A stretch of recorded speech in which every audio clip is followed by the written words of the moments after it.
Hello, it's Birdy again. Right now, the year is 2024. It's Saturday. It's just after Christmas. Christmas was the 25th on Wednesday. So today's Saturday. That would make this the 28th, right? 26, 27, 28. Thursday, Friday, Saturday. So today's 28th of 2024. Yeah, I'm not that smart, believe it or not.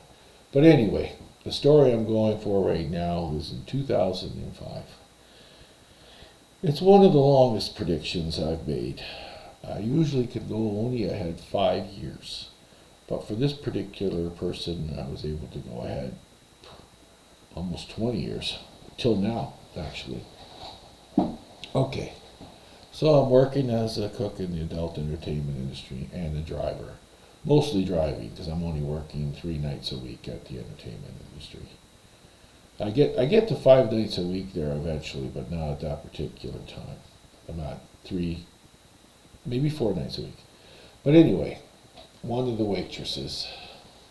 So I did a reading on her, and I said you would find a 25-cent piece, and this 25-cent piece will remind you of someone that you knew, and you would get a sentimental feeling from it, and it would help you. And this led to more events that I ended up seeing. Like, as I was doing the reading, I started to see that she was going to get married and have 3 children. And then, where I was doing the reading was in the back of the establishment where I worked. I have a lot of free time there. But anyway, I was near the pool table, and I saw the one light flickering, and that represents a girl, because it was small pulsations. Then the second light started flickering, but it was stronger. That would represent a boy. And the third light blew, so I knew that wasn't good. So I said, you do have 3 kids, but be careful with the third one. You have 2 boys and a girl. And she goes, okay, I'll do my best. She told me she didn't have a boyfriend yet. I said, all of that changes. Due to the quarter that she had, she would meet the person she was going to marry in some form. That's how that would work.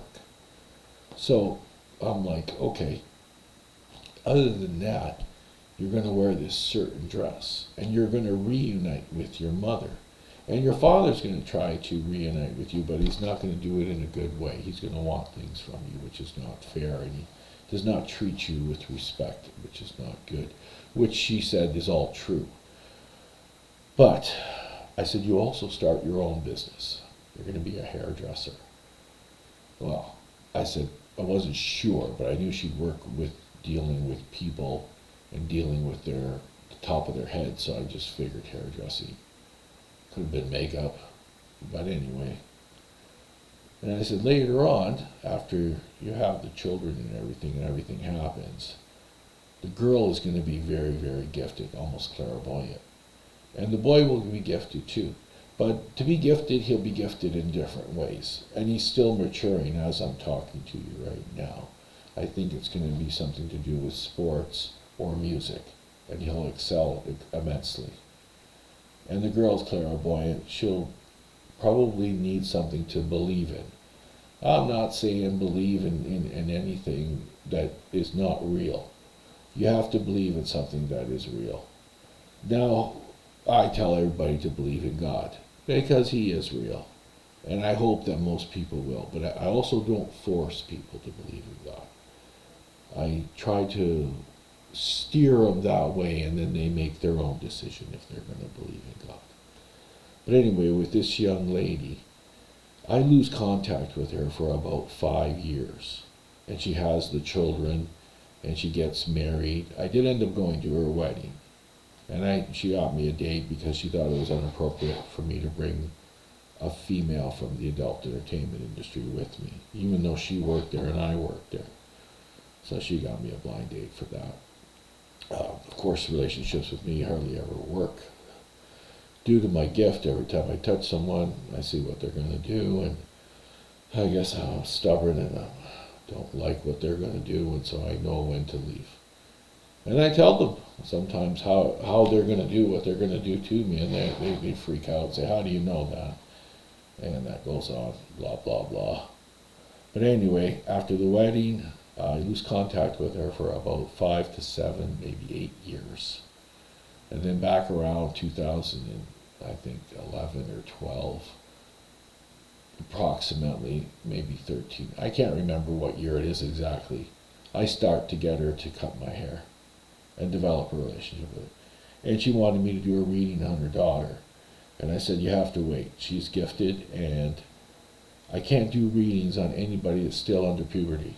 Like they have to get to an age where they're not growing no more. That's the idea. And then I can do a reading on them. I won't do readings on children. That's it. But anyway, I'm still in contact with her, and she did all the things that I said was going to happen. And so she really believes. And her daughter, as far as I know, is reading the Bible. So she's believing in God, which is a really good thing. That's one you can't go wrong. Anyway, that's my story for today. And I can't mention any names, even though this young lady said I could mention her name in the whole 9 yards. It's due to the idea that if one person doesn't want to be mentioned, then I can't mention anybody.